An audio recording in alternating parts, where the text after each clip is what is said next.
రాష్ట్ర మంత్రివర్గం ఆర్మ్డ్ ఫోర్సెస్ని వారి ధైర్య సాహసాలని అభినందిస్తూ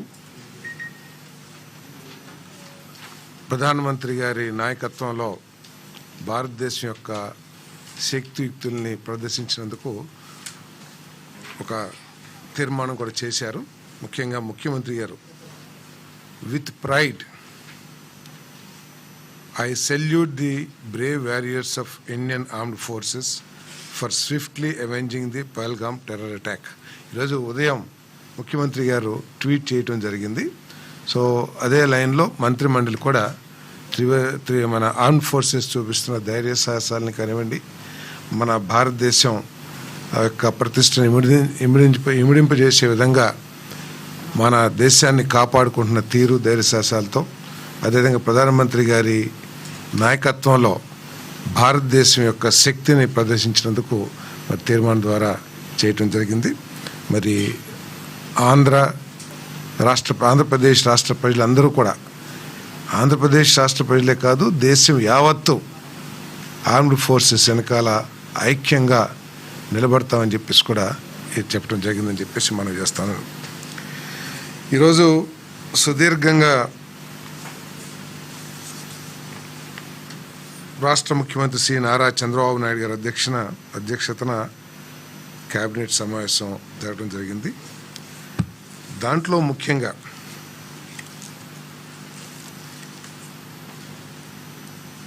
గత 5 సంవత్సరాల్లో ఆంధ్రప్రదేశ్ రాజధాని ఏది అంటే చెప్పలేని ఒక దౌర్భాగ్య పరిస్థితిలో ఉన్న విషయం అందరికీ తెలిసిందే. వాళ్ళ ఇష్టం వచ్చినట్లు 3 రాజధానులు, రకరకాల పేర్లు పెట్టి ఏ రాజధాని కూడా నిజం చేయటానికి కనీస ప్రయత్నం చేయని పరిస్థితులను మనం చూసాం. తెలుగు ప్రజలందరూ కూడా, ఆంధ్రప్రదేశ్ ప్రజలందరూ కూడా మీ రాష్ట్ర రాజధాని ఏది అని ఇతర రాష్ట్రాలు కానీ ఇతర దేశస్తులు కానీ అడిగితే చెప్పుకోలేని దౌర్భాగ్య పరిస్థితి మనందరం కూడా చూసాం. భవిష్యత్తులో ఎప్పుడు కూడా ఇటువంటి పరిస్థితి తలెత్తకూడదనే ఉద్దేశంతో ఈ రాష్ట్ర రాజధానికి గర్వించదగ్గ రాజధాని, ఈ రాష్ట్రానికి గర్వించదగ్గ రాజధానిని నిర్మించాలనే ఆలోచన ప్రీతం ముఖ్యమంత్రి గారు చేస్తున్న విషయం అందరికీ తెలిసిందే. ఒకసారి రాష్ట్ర విభజన చట్టం 2014 చూసినట్టయితే దాంట్లో సెక్షన్ 2, సెక్షన్ 5 ప్రకారం ఏంటంటే నిర్దేశింపబడిన కాలపరిమితి వరకు హైదరాబాద్ ఉమ్మడి రాష్ట్ర రాజధానిగా ఉంటుంది. నిర్దేశింపబడిన సమయం తర్వాత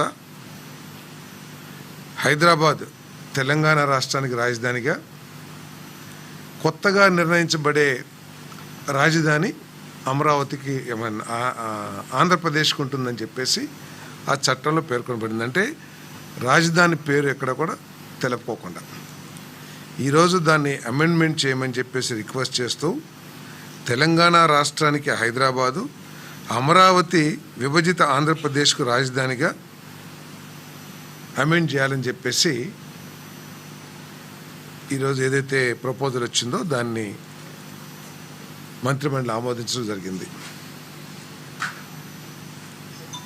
ఏ విధంగా అయితే గ్రేటర్ హైదరాబాద్ తెలంగాణకి రాజధానిగా ఉంటుందో, అమరావతి అంటే అమరావతిలో మిగతా ఏపీసీఆర్డీఏ చట్టంలో ఉన్న ప్రాంతాలన్నీ కూడా కలిపి అమరావతి.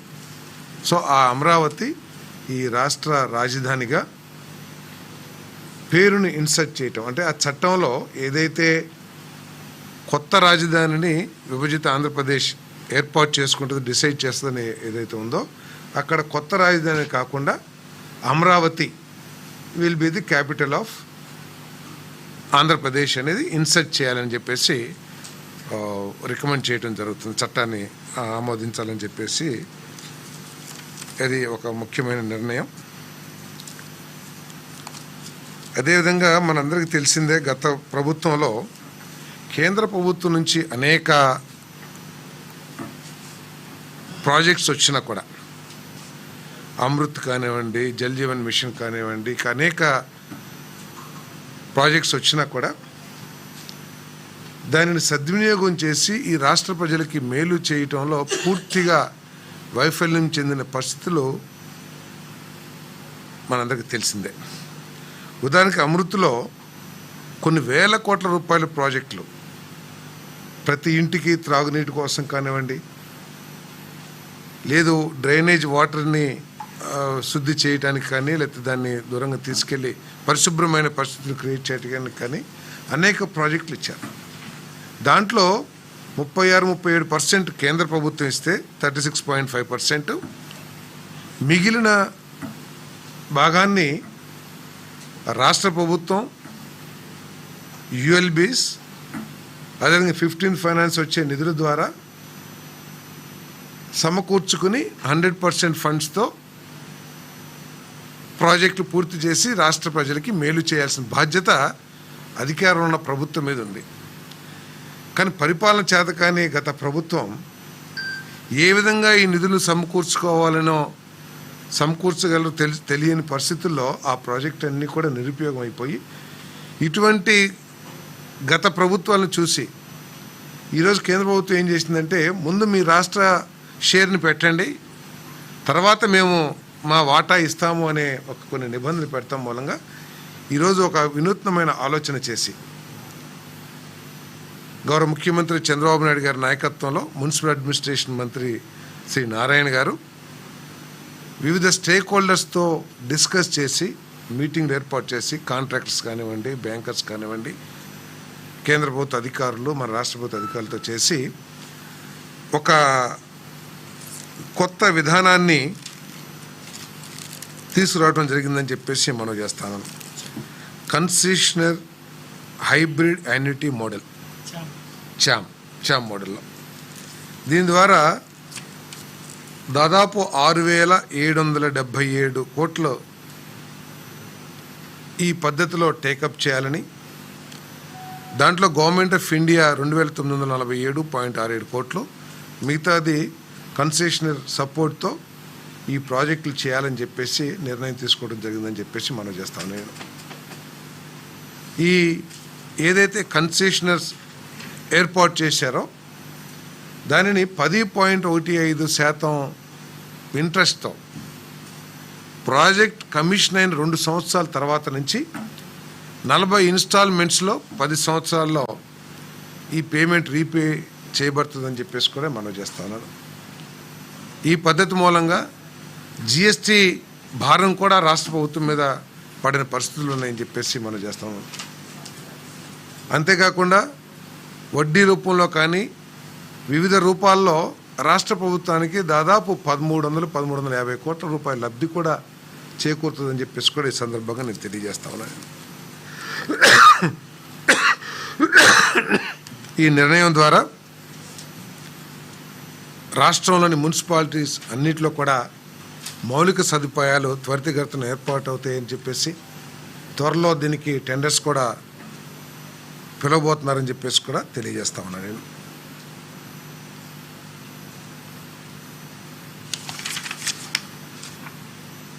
అదేవిధంగా కాంట్రాక్టర్గా నమోదు చేసుకునేందుకు ఈ రాష్ట్రంలో గత 5 సంవత్సరాల ఎక్స్పీరియన్సు, 5 సంవత్సరాల టర్నోవరు ఆధారంగా వారి క్లాస్ ఆఫ్ రిజిస్ట్రేషన్ కానివ్వండి, లేకపోతే వారిని ఎలిజిబిలిటీ కానీ నిర్ణయించే విధానం ఉంది. కానీ గత 5 సంవత్సరాల్లో 2-2.5 సంవత్సరాలు కరోనా మూలంగా అసలు ఎటువంటి పనులు లేకపోవటం, లాక్డౌన్ అవటం మూలంగా ప్రతి కాంట్రాక్టర్ యొక్క క్రెడెన్షియల్స్ అన్నీ కూడా తగ్గిపోవటం జరిగింది. అంతేకాకుండా గత ప్రభుత్వంలో కాంట్రాక్టర్లకి పేమెంట్లు ఇవ్వలేకపోవటం మూలంగా వారు సరైన సమయంలో వారి కెపాసిటీకి తగ్గ టర్నోవర్స్ కూడా చేసుకోలేని పరిస్థితులు ఉండటం మూలంగా ఆ గత 5 సంవత్సరాలే నిర్దేశించి వారి రిజిస్ట్రేషన్ చేయటం సబబు కాదని, గత 10 సంవత్సరాల్లో వారి వార్షిక ఆదాయం కానివ్వండి, ఎక్స్పీరియన్స్ కానివ్వండి పరిగణలో తీసుకుని రిజిస్ట్రేషన్ చేయాలని చెప్పేసి ఏదైతే ప్రతిపాదన వచ్చిందో ఆ ప్రతిపాదన కూడా ఆమోదించడం జరిగిందని చెప్పేసి మనం చేస్తాము. జలహారతి కార్పొరేషన్ ఏదైతే అనేక ప్రాజెక్టులు ప్రత్యేకంగా పోలవరం బనకచెర్ల ప్రాజెక్టు ఇటువంటి ప్రాజెక్టులని నిర్మాణం చేయడానికి జలహారతి కార్పొరేషన్ని కంపెనీల చట్ట ప్రకారం 2013 ప్రకారం 100% రాష్ట్ర యాజమాన్య కంపెనీగా స్పెషల్ పర్పస్ వెహికల్ ఒకటి ఏర్పాటు చేయడం జరిగింది. ఏదైతే గత జిఓఎంఎస్ నెంబర్ 16 ఏదైతే ఇచ్చామో దానికి అమెండ్మెంట్ చేసి దాని నిర్మాణం అంటే దాంట్లో సభ్యుల్ని వేరే విధంగా గత జియోలో ఇచ్చినట్టు కాకుండా దాన్ని అమెండ్మెంట్ చేసి ప్రభుత్వం నియమించే విధంగా ఈ జియోని అమెండ్మెంట్ చేయడం జరిగిందని చెప్పేసి మనం చేస్తాం. అంతకుముందు ముఖ్యమంత్రి గారు చైర్మన్గా, ఇరిగేషన్ మంత్రి గారు వైస్ చైర్మన్గా ఉండేవాళ్ళు. ఇప్పుడు వారు కాకుండా అధికారులతో డైరెక్టర్లని అధికారులు అంటే principal secretary irrigation, special chief secretary irrigation, engineering chief minor and irrigation, తర్వాత ప్రభుత్వం నామినేట్ చేసే అధికారులతో ఈ బోర్డ్ ఆఫ్ డైరెక్టర్స్ని ఏర్పాటు చేయాలని అమెండ్మెంట్ చేయడం జరిగిందని చెప్పేసి మనం చేస్తాను. అదేవిధంగా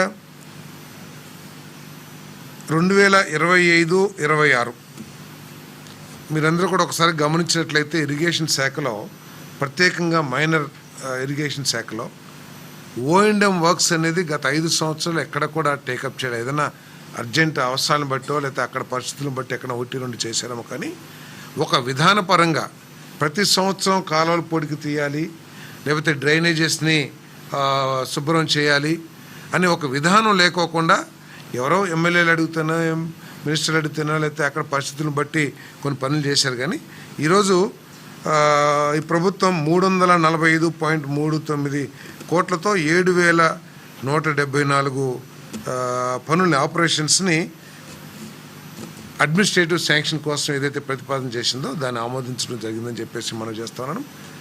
సమయం అంటే వర్కులు చేసే సమయం వేసవికాలం చివరికి వస్తుంది కాబట్టి 10 లక్షలకి సంబంధించిన 10 లక్షలు ఆ పైన ఆ పనులకి స్వల్పకాలిక టెండర్లు పిలుస్తానికి కూడా ఏదైతే ప్రతిపాదన చేశారో దాన్ని కూడా ఆమోదించడం జరిగిందని చెప్పేసి మనం చేస్తాను. అదేవిధంగా చెరువులు చాలా గ్రామాల్లో ఉన్నాయి. మరి గత 5 సంవత్సరాల నుంచి డీసిల్టేషన్ కానీ అయితే ఎటువంటి పనులు జరగలేదు. మనకి తెలిసిన విషయం ఏంటంటే ఈ చెరువుల్లో మట్టి పొలాల్లో వ్యవసాయ భూముల్లో వేయటం మూలంగా ఫెర్టిలిటీ సారవంతం పెరిగి ఎక్కువ ఈల్డింగ్ వస్తుంది అనేది కూడా అందరికీ తెలిసిన విషయమే. దీన్ని కమర్షియల్ పర్పస్గా చేయకోకుండా, ఎవరు దుర్వినియోగం చేయకుండా, ఏంటి ఏదో రియల్ ఎస్టేట్ కోసమో లేకపోతే ఏదో అమ్మకం కోసం ప్రాజెక్టు కోసం కాకుండా స్వంత అవసరాల కోసం, వ్యవసాయ అవసరాల కోసం, అదేవిధంగా శాలివాహన సోదరులు ఏదైతే పోటర్ మన కుండలో ఇచ్చేస్తారో వాటి కోసం బ్రిక్స్ ఇటువంటి శాలివాహనలు చేసే కార్యక్రమాలు వాటికి తవ్వి వినియోగించాలని చెప్పి తవ్వుకుంటానికి పర్మిషన్ ఇవ్వాలని చెప్పేసి అది ఏ విధంగా చేయాలి SOP ఏదైతే ఉంటుందో రూల్స్ అండ్ రెగ్యులేషన్స్ ఏదైతే ఉంటుందో దాన్ని కూడా తయారు చేస్తారో ఆ ప్రతిపాదనని ప్రభుత్వం ఆమోదించడం జరిగిందని చెప్పేసి మనం చేస్తా ఉన్నాం.